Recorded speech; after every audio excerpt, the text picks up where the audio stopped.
పిల్లలకి స్కూల్ పాఠశాల అయితే పేరెంట్స్కి స్కూల్ పేరెంట్స్శాల.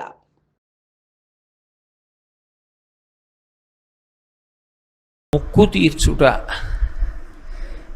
ఇది అసలు ఈ మొక్కు అన్న మాట ఎందుకు ప్రారంభమైందంటే, తరిగొండ వెంగమాంబ గారు వెంకటాచల మహాత్మ్యము అని ఒక గ్రంథం చేశారు. ఆ తల్లి ఆ గ్రంథరచన వెంకటేశ్వర అనుగ్రహంతోనే చేశారు. అసలు వెంకటేశ్వర స్వామి వారు ఈ భూమండలం మీద అవతార స్వీకారం చేసిన తరువాత ఒకసారి లక్ష్మీదేవి అడిగింది, ఎందుకండి ఇంకా ఈ భూమండలం మీద మీరు కుబేరుడు దగ్గర తీసుకున్న అప్పు తీర్చడం పెద్ద విషయం కాదు. ఆమె ఆదిలక్ష్మి, ఆమె తలుచుకుంటే కుబేరుడు అప్పు తీర్చడం ఎంతసేపు, కాబట్టి కుబేరుడు అప్పు తీర్చేద్దాం, మళ్ళీ మనం శ్రీవైకుంఠాన్ని చేరుకుందాం ఉంది. అంటే ఆయన అన్నాడు, ఇక్కడ అప్పు తీర్చి వైకుంఠాన్ని చేరుకోవడం పెద్ద విషయం కాదు లక్ష్మి, కానీ ఇది కలియుగం. ఈ కలియుగంలో ఒక లక్షణం ఉంటుంది, అది పాపమని తెలుసు. ఆ పాపము చేస్తే దుఃఖం వస్తుంది దాని ఫలితంగా అని తెలుసు. తెలిసి కూడా జనులు దుఃఖకారకమైనటువంటి పాపాన్ని చెయ్యకుండా నిగ్రహశక్తితో ఉండలేరు. ఎందుకు ఉండలేరు అంటే దానికి కారణం కలిపురుషుడే. కలిపురుషుడు ప్రజలందరి చేత దుఃఖమునకు పాపము కారణమని తెలిసినప్పటికీ కూడా పాపం చేయిస్తూ ఉంటే, ఆ పాపము వలన దుఃఖం పొందుతున్నప్పుడు ఈ జనులు ఏం చేస్తారంటే ఊరుకోరు, అప్పుడు నన్ను పిలుస్తారు. వాళ్ళు పాపం చేసినప్పుడు పర్వాలేదులే ఏదో చెప్పారు కానీ అంతకని చేయకుండా ఉంటామని చేసేస్తారు, అప్పుడు నేను అక్కర్లేదు. కానీ పాపమునకు ఫలితం వచ్చినప్పుడు వాడికి ఏదో ప్రమాదం వస్తుంది, వాడికి ఏదో బాధ వస్తుంది, అప్పుడు వాడు ఊరుకోడు. వాడు గోవిందా అంటాడు, ఏడుకొండలవాడా వెంకటరమణ అంటాడు, ఆపద ముక్కులవాడా అని పిలుస్తాడు. అక్కడ వాడాడు వెంకటేశ్వరుడు, ఆపద ముక్కులవాడ. ఆపద అన్న మాటకు అర్థం ఏమిటంటే, మన ప్రయత్నము చేత మనము పైకి రావడం సాధ్యం కానటువంటి ఇక్కట్టు, అంత పెద్ద కష్టం. ఆ కష్టంలోంచి మన బుద్ధితో మనం పైకి రాలేం, అట్లా ఇరుక్కుపోయాం.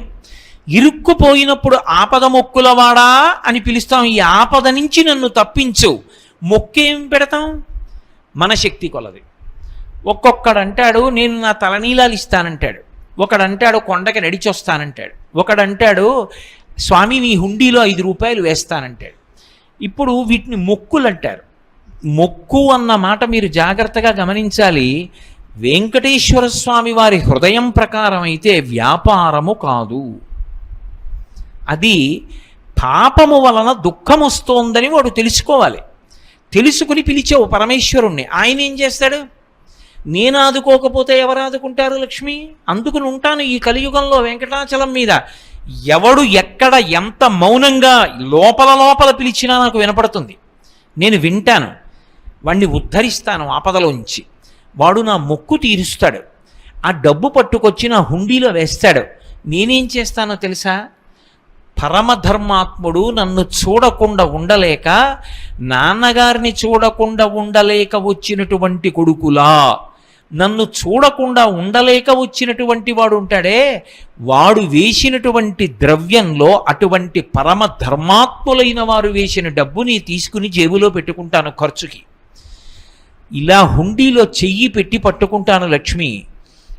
ఇలా పాపాలు చేసి పాపాల వలన దుఃఖాలు వచ్చి దుఃఖాల నుంచి బయటపడడానికి ఆపద మొక్కులవాడా అని పిలిచి తీసుకొచ్చి నా హుండీలో వేసిన డబ్బు ఉందే, అది మళ్ళీ జనులకు ఉద్ధరణ కొరకు వాళ్ళ కోరికలు తీరడానికి పంపేస్తాను. నా పేరు మీద ఎన్ని జరుగుతాయో, నిత్యాన్నదానం జరుగుతుంది, ఆరోగ్యం జరుగుతుంది, చెట్లు నాటుతారు, ఎన్ని ప్రయోజనాలు, వాటికి వెళ్ళిపోతుంది ఆ డబ్బు. అక్కడ వాడాడు మొక్కన్నమాట. అంటే పాపము వలన దుఃఖం వచ్చిందని ఒకసారి తెలుసుకున్న తరువాత ఇక వాడు పాపము జోలికి వెళ్లకుండా ఉండడం నాకు ఇష్టం. అది వెంకటేశ్వరుడి యొక్క అభిప్రాయం.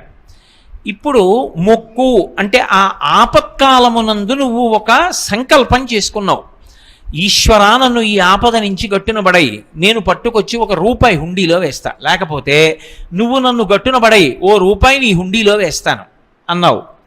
ఆపద నుంచి గట్టున పడిపోయావు, నీ దగ్గర కోట్లు నుండి 1 రూపాయి ఇస్తా అన్నావా? ఆ ఆలోచన ఉండదు. అందుకే చెప్పాను వ్యాపారము కాదు అని చెప్పాను. అది వెంకటేశ్వరుడే అంగీకరించాడు. ఒకసారి ఆపద వచ్చిన తరువాత మాత్రం వాడు బుద్ధిని దిద్దుకోవాలి. ఇప్పుడు మొక్కు తీర్చుకొనుట అన్న మాటకు అర్థం ఏమిటంటే, నేను ₹1 స్వామివారి హుండీలో వేస్తాను అని చెప్పాను. స్వామివారి హుండీలో రూపాయి వేస్తాను అంటే నా పక్కింటి వాళ్ళు తిరుపతి ఎడుతున్నారనుకోండి, నేను పక్కింటి వాళ్ళకి రూపాయి ఇచ్చి హుండీలో వేయండి అని పంపించకూడదు. మొక్కు ఎప్పుడు తీరుతుంది? నేను హుండీలో రూపాయి వేస్తాను అన్న మాటకు అర్థం నేను తిరుపతి వచ్చి అని కదా.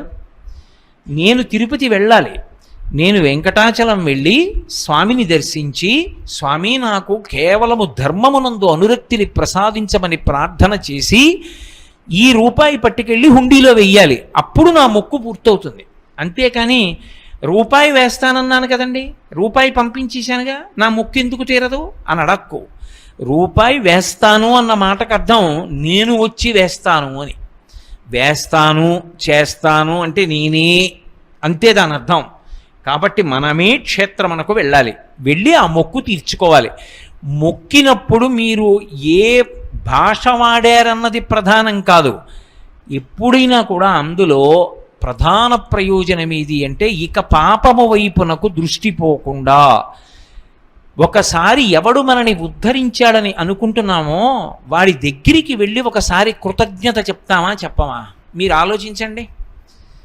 నాకు ఏదో ఆపద వచ్చిందండి, నేను ఎవరినో అడిగాను, అయ్యా చాలా ఆపదలో పడిపోయానండి, మీరు నన్ను ఎలా అయినా ఈ ఆపద నుంచి కాపాడండి అని అడిగాను. ఆయన అన్నాడు, కోటేశ్వరరావు అది పెద్ద విషయం కాదు, నేను తప్పకుండా కాపాడతాను, మీరేం బెంగపెట్టుకోకండి అన్నాడు. ఒక 3 రోజులు పోయిన తర్వాత నాకు ఆయన కబురు చేశాడు, అయ్యా మీకు ఆపద లేదు, మిమ్మల్ని ఆపద నుంచి బయటపడేశాను, మీరు ఇప్పుడు ఏ ఇబ్బంది లేదు, సంతోషంగా ఉన్నారన్నాడు. ఇప్పుడు నేను 2 యాపిల్ పళ్ళు ఇంట్లోకి తీసి ఎవరికో ఇచ్చి పట్టుకెళ్ళి ఆయనకి ఇచ్చి చాలా సంతోషించాను, నన్ను ఆపద నుంచి బయటపడేసినందుకు ఈ 2 యాపిల్ పళ్ళు తినమను అని పంపిస్తానా? అవి 2 యాపిల్ పళ్ళే అయినా నేనే పట్టుకుని వెళ్ళి నా 2 చేతులతో ఇచ్చి సంతోషాన్ని ప్రకటన చేస్తానా? మొక్కు అన్న మాటకి వెనక ఆపద అన్న ఒక మాట ఉంది. ఆపద నుండి వినిర్ముక్తమైనప్పుడు కృతజ్ఞతావిష్కారము కనుక నీవు వాడు నిన్ను బయట పడవేస్తాడన్న నమ్మకంతో, దానికి సంకేతంగా నీ భక్తికి నమ్మకంగా, నీ భక్తికి ప్రతినిధిగా పట్టుకొచ్చి ఏదో ఇస్తానన్నావు కనుక, అది అలా అన్నావా అలా అనలేదా అని కూడా విచారణ చేయకుండా యథార్థమునకు నువ్వు వెళ్ళి కృతజ్ఞతని ప్రకటనం చేసి సమర్పణం చేసి రావడం మొక్కు తీర్చడం అవుతుంది. కాబట్టి మొక్కు తీర్చుట అన్న మాటలో ఆ యథార్థాన్ని భావన చేసిన నాడు భక్తి ఆవిష్కృతమవుతుంది. ఆయన నన్ను ఆపద నుంచి బయటపడేశాడు, నేను ఒక్కడనే వెళ్ళొచ్చు, కానీ నేను నా భార్యతో కూడా కలిసి వెళ్ళి, అయ్యా ఎంత ఉపకారం చేశారు, చాలా సంతోషం అండి, జీవితాంతం మర్చిపోను మీరు చేసిన ఉపకారం అని నేను అనడం ఒక ఎత్తు. అన్నయ్య గారు మీరు ఆ ఆపద నుంచి బయటపడేయకపోతే ఈయన ఎంత బెంగ పెట్టుకున్నారో తెలుసా అని నా భార్య అనడం ఒక ఎత్తు. నా బిడ్డలు కూడా వచ్చి, మామయ్య గారు మీరు ఎంత సహాయం చేశారో, మా నాన్నగారు చాలా బెంగ పెట్టుకున్నారండి ఆ ఆపదకి, నేను ఈ ఆపద తట్టుకోగలనా, నేను ఎలా ఇందులోంచి బయటపడతాను, నా దగ్గర అంత డబ్బు ఎక్కడుంది, ఇంత పెద్ద కార్యం ఎలా చేయగలను అని బెంగ పెట్టుకున్నారు. మీరు ఉదారంగా సహాయం చేశారు, మళ్ళీ ఏదో పంట వచ్చినప్పుడు ఇచ్చేస్తాం, కానీ మీరు చేసిన ఉపకారం చాలా గొప్పది మామయ్య గారు, మా ఇంటిల్లిపాది వచ్చి కృతజ్ఞత చెప్పకపోతే మేము కృతజ్ఞులం అయిపోతామని వచ్చాం అన్నాను అనుకోండి. ఇప్పుడు మేము అందరం వెళ్ళడం చేత ఆయన కొత్త ఉపకారం ఏమైనా చేశాడా?